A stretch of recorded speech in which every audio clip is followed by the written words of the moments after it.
When we're mentally weak, we become addicted to comfort. So we like the warm shower. We don't want the cold shower, okay? We don't want to make the healthy decisions with food and go to the shop because it's easier to pick up the phone and call Just Eats. Now, the more you do this, the stronger you'll get. But the more you'll avoid it, the weaker you'll get. And that's the real dangerous part about it. Because both options are uncomfortable, right? And I want you to think of it this way.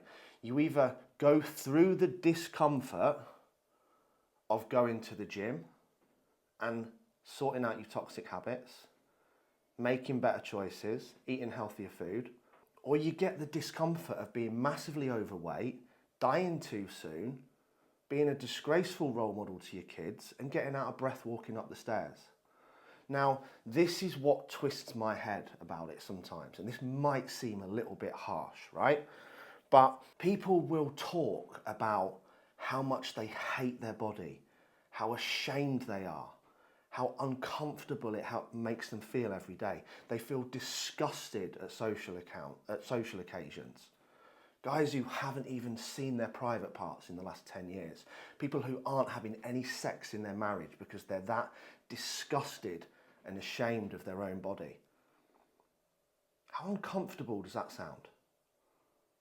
Yet you can't go through the discomfort of going into a gym because you're worried about what people are going to say. Well, I'd be a lot less worried about what people are going to say going into a gym than I would be not having sex with my wife because I didn't have the confidence and I couldn't get it up because I was that overweight. Like, both options are uncomfortable, right? This is what I'm getting at. Like, choose your hard.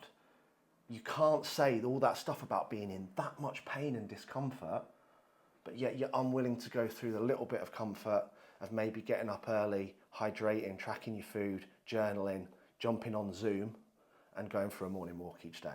How do we change this, right? And if you're struggling with that, I feel for you because I've been there.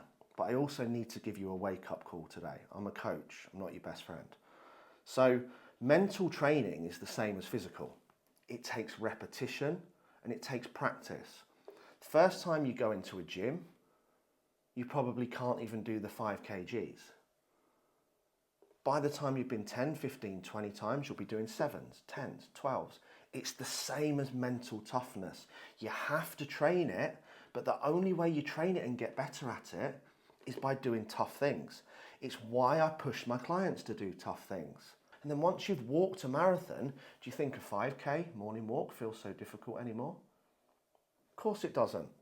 So, and again, it's why